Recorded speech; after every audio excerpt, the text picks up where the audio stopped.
In Berea, Kentucky, Lindy Evans has turned her love of handmade things into an art form. She makes one-of-a-kind Santas, perfect for country homes, at Christmas and throughout the year. Approximately 6 or 7 years ago, I picked up a magazine that had images of hand-sculpted Santas, and I thought they were beautiful. And at the time, I didn't think that I had the money to purchase one, so I decided to make my own. That was quite a challenge, and then I had to spend some time researching magazines, going to art fairs to look at one-of-a-kind hand-sculpted Santas, looking for a source for clay, figuring out the type of clay to use, what to use for the beards. So it was a long process in trying to figure it out, which took about 1.5 years before I actually made my first Santa. For me, it starts with the head. I don't have a preconceived notion necessarily of the type of Santa that I'm making or necessarily what he's going to wear, but it always just starts with the head.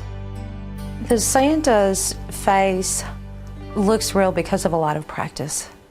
It takes a lot of work with the clay and a lot of it over and over and over. They take on personality because I look at people. You have to observe how people, when they smile, what happens to their eyes. When they smile, what does their mouth do? Do their cheeks move? That's real important for getting it to look real. And that's my process, is just to use my eyes and look at a lot of people, especially older gentlemen with white beards. Each face is unique, and so is each outfit. The clothing is all handmade. I started making the clothing originally. I made the outfits for several Santas. I had several friends that purchased them, then decided to do some art and craft shows, so I was needing more than just 2 or 3 Santa outfits. My mother, who's been a seamstress her whole entire life, came over one day to the basement where I had all this big mess and this cloth. And so I asked her, I said, "Mom, would you like to help me make these outfits?" And she said, "Well, no, I quit making Barbie doll clothes a long time ago." So she kind of laughed and she said, "Okay, I'll help you get ready for this show." And by this time I had worked out the patterns, so we traced off the patterns, and she improved on the patterns. Mine were very primitive. She also helped me with selection of the cloth, the weight of the material. So she's been instrumental in almost all of these outfits. Lindy has involved other family members in her doll-making process. My father right now does a lot of the softening of the clay. His hands are a lot larger, and he's retired, and he seems to enjoy helping me. Lindy recently expanded her line of figures. I decided I needed a line that was not so seasonal. As artisans, we do need to eat 12 months out of the year, and I was hoping that another image that could be available all year long might be interesting. At the time when I would go to see Mom over fabrics for the Santas, she was playing bridge. It's just been a part of my life growing up, and as I would go to visit her at the bridge game or drop fabric off or pick something up, I decided these are just wonderful women that I have grown up with. So the first Old Soul I did looked like many of these women. And a long time ago, they would dress up when they would play bridge. They would wear suits, and their nails were done, and they'd wear heels, or they'd have their mink collars on their suits. I decided to continue and do a line of older people, special older people. So I did a fisherman. My dad used to fish years ago, and I lived around the lake, and decided that was important. Then the shopping lady, the classic shopper. We all look a little different now, but this was the one that used to wear the suit and the heels and the mink collar, and had her money in her hand, and she was going to it. Handmade items are a staple in many country homes. Lindy talked about their appeal. Having objects that have some special meaning or memory and you put that in your home, it keeps that memory with you all the time. It's always around you. And handmade objects many times do that. If you've known the artist and you know how much blood, sweat, and tears they have put in that particular piece, which with most artists, that's what it is. It's a lot of hard work, it's a lot of sweat, and sometimes it's tears because it doesn't work out. So you have some feeling as to how much love and emotion has gone into creating the piece.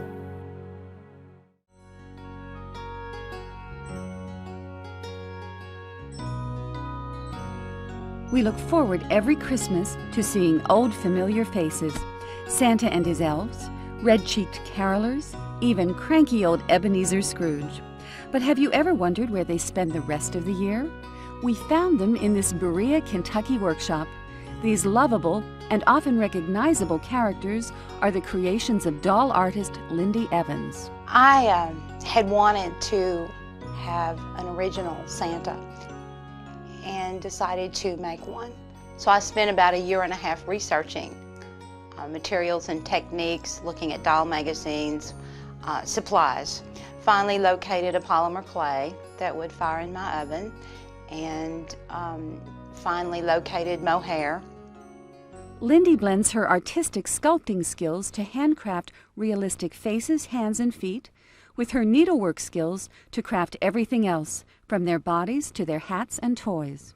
Her first Santa led to the designs for what is now a whole cast of Christmas characters, including everything from carolers and angels to 6 or 8 different Santas and elves, ranging in height from 7 inches to life-size. In 1999, she created a group of Victorian carolers. When he's not singing, 5-foot 7-inch Soot works as a chimney sweep. Smudge is a mischievous street boy, and Flossie, who's patterned after Lindy's grandmother, sells Christmas greenery with a smile. Like most of Lindy's dolls, Flossie takes 2 to 4 full days of handwork and stitching, beginning with the basic wire armature. Once the wire is shaped, Lindy wraps it in cotton quilt batting and covers it with a muslin body sewn from her own pattern. Next comes the hand stitching. It's sewn up the back, and then also a little bit of needle sculpting is done to give the body form. Flossie does need hips, and she does need a bust line, so you can do a little bit of that with needlework to help that stay stable. After the head, hands, and feet are attached, it's time to create Flossie's handmade outfit. Rather than rely on Santa's elves for help, though, Lindy turns to her mother, Louise Conley. Louise makes her clothing, cutting out Lindy's patterns, stitching up the ragged coat, then passing it on to Lindy, who adds the finishing touches. Mom completes a lot of the machine sewing for me, and she can always finish it with the right touch, and that's what's so special. Lindy uses hand stitching to create Flossie's hat and to attach patches and buttons to her coat. Once the Greens for Sale sign is sewn into the crook of Flossie's arm, she's all decked out for the Christmas season. Lindy is known for the tiny accessories she sews for all her figures: muslin dolls and old-fashioned stick horses for the elves, 4-inch sock monkeys and tiny felt bears for Santa's pack. Hand-sculpted faces make each of Lindy's Christmas characters unique, but it's their hand-sewn clothing and accessories that really bring the dolls to life. I think we are sometimes afraid to try something new, and I think fear is the first thing that stops you. There's a fear of, oh, well, I don't know if I can do it. But if you can't do it, you can throw it away and do another one. In a restored farmhouse in Berea, Kentucky, near Lexington, we found Santa hanging out in the living room. In fact, there's a whole collection of Santas. Some are tiny, some are tall, some dressed in red and white, others sport wild and crazy patchwork coats. But one thing these Santas all have in common: this woman. They're all the creations of doll artist Lindy Evans. I've always liked to sew and use my hands, and as my children were growing up, I would make dolls for the holidays. They'd get a doll for Easter, a doll for Valentine's Day, a doll for Christmas, or a bear. So they were glad when they got old enough not to get dolls from Mom anymore. But I've always liked to sew and create. After I figured out that I could use polymer clay, I decided it was time to sculpt the first face. And with the encouragement of my daughter, I said, Mom, do a Santa face. You've waited long enough. So I did, and I thought he was beautiful. Although now when I look at him, he looks like E.T. with a beard. His eyes are very far apart and has a primitive little nose, but I loved him just the same. That was more than 10 years and many Santas ago. Today, Santas at the Evans house range from 6 inches to life-size, and each has his own accessories. Most pieces are object-driven, and there's an antique chair, there's an antique toy, some object that I found that can be utilized for Santa. He can either sit in the chair, hold the object. So sometimes it starts with a face, and other times it starts with either a piece of fabric or an object.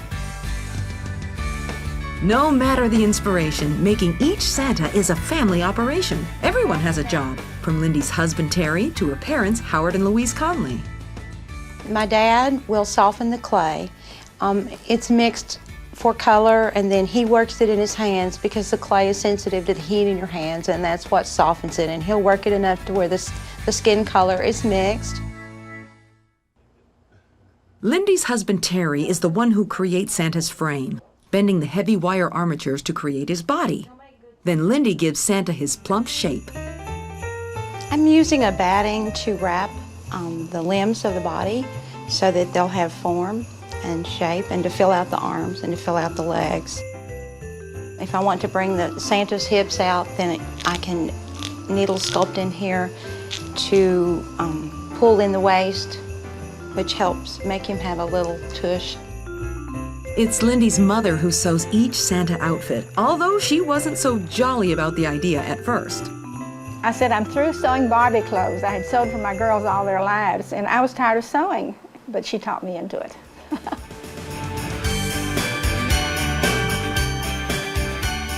For most of us, Santa is an old friend we look forward to seeing again every Christmas. But for one busy Kentucky family, every day of the year is Santa Day.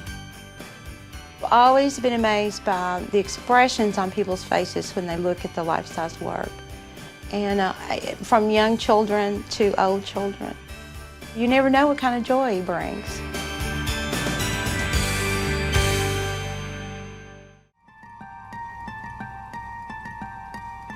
I have a sign in the studio that says, I believe in Santa. And truly, I really think I still do. He stands for goodness, and he has a good spirit. And I think in times of stress, we all like to go back and think about something that was good when we were younger, when times were maybe a little less hard. And I think he's a memory that comes up in everybody's mind of Christmas and a happy time.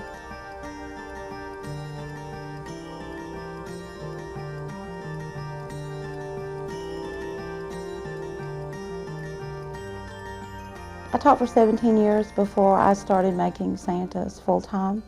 And at night, when I had free time after the kids were settled, I was usually sewing and making dolls or making curtains. I enjoyed working with my hands in the evening when I had time. So at one point I saw a magazine that had a hand-sculpted Santa, and I wanted one. I saw the price and knew I couldn't afford to buy one, so I started a massive research project to figure out how to make one. The first thing I had to do was figure out a body style, figure out how he would stand up, decide what to use for hair, and I guess the hardest thing was what to sculpt a face from. I didn't have a lot of knowledge of clay and sculpting materials. That was about the hardest thing to figure out. Polymer has made it real easy for lots of people to do this in their home because it doesn't take a kiln and you can fire it in your kitchen oven.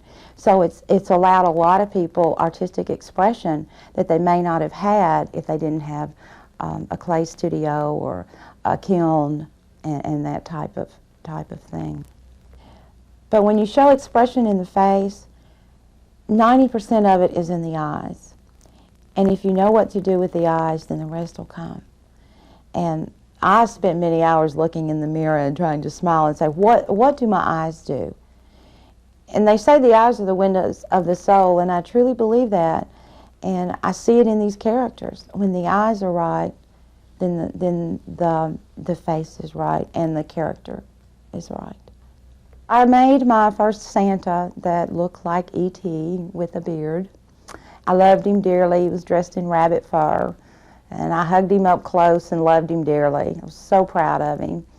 And then after a while I decided I'm not sure that that was my best effort, and so I did a second and a third and kept practicing. And my daughter, who is artistically gifted, also would look at the face and, Mom, the nose stands out more than that, or this is where the mouth meets the eyes, and she gave me a lot of tips. Then I started looking at a lot of people, looking in magazines. I take pictures then and take pictures now of people that I see that have an interesting face. So I go up to men on the street with white beards and say, can I have your face? May I take your picture? Most usually they're agreeable, and that's very helpful. I think it makes, at this point, it makes my work much more real if I can work from a life model. I'm not a portrait artist, so I don't declare to always have them look just like a photo that I'm working from, but I hope to capture a little spark of that person. After I did Santas for a while, I wanted to expand and find out if I could make a face that didn't have a long white beard. So when you sculpt a face without a beard, you have to do a lot of chin and neck work, and you really test your skill as a sculptor. So I did my mother's bridge club. And a long time ago, they used to dress up to go to bridge club. They would wear the gloves and the hats. And I just have those images, so I decided that's where I would start. So the first image that was not a Santa was a bridge player. And after I did one, I decided, well, she's all alone. She needs the other three ladies so they can gossip. So I did all four of them. Then from there, I added the Old English carolers in the past 2 years. And that's the image of Scrooge, the image of Soot, the chimney sweep, who is probably pretty sooty from a dirty job, and Flossie, who is the female character. It was actually a portrait piece of my grandmother, and she's selling greenery. And I worked from photos of my grandmother, and she did not have gray hair. She had dark hair. I was always amazed that she had no gray hair up into her 90s. And when I put her hair on, I decided she would have gray hair. And I put gray hair on her, and my mom has gray hair, gray to white hair, beautiful gray to white hair. And then I looked at her and I said, well, this is my mom. And then I looked at the face and said, well, guess what? It's going to be me.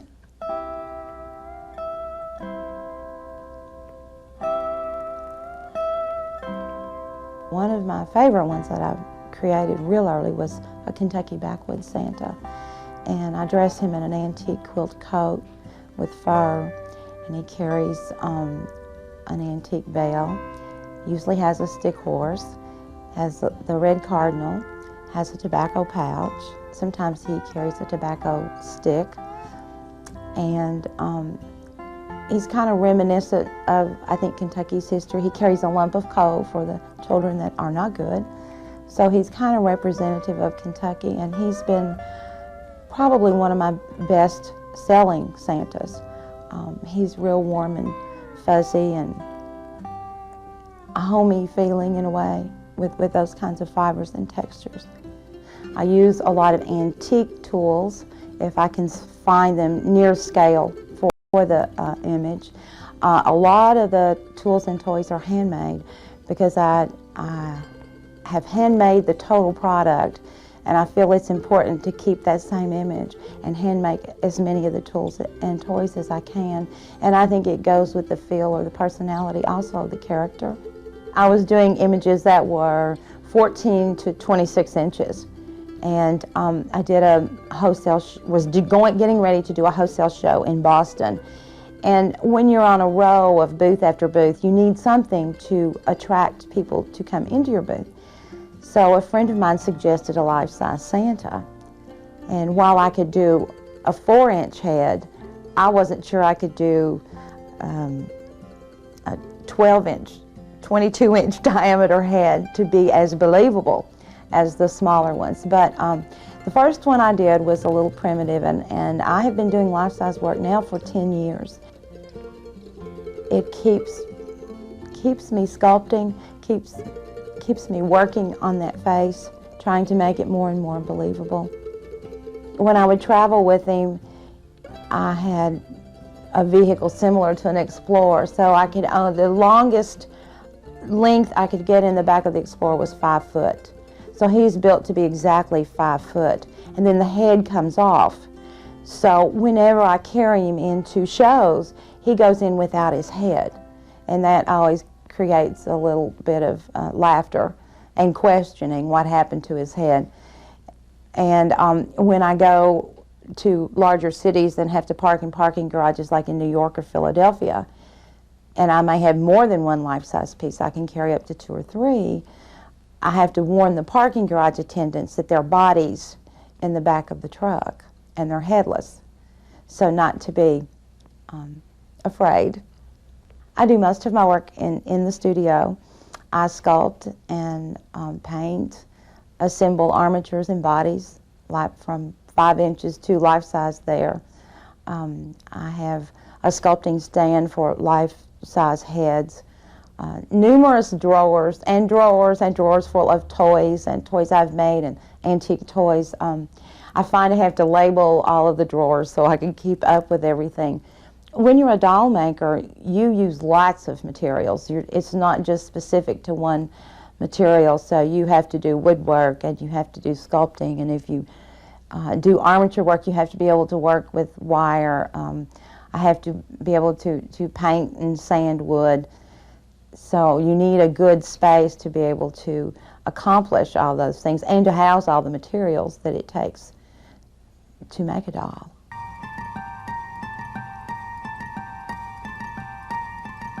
These pieces I consider heirloom pieces. I do the best construction job I can do. I use good fibers. I use good fabrics because they need to stand the test of time.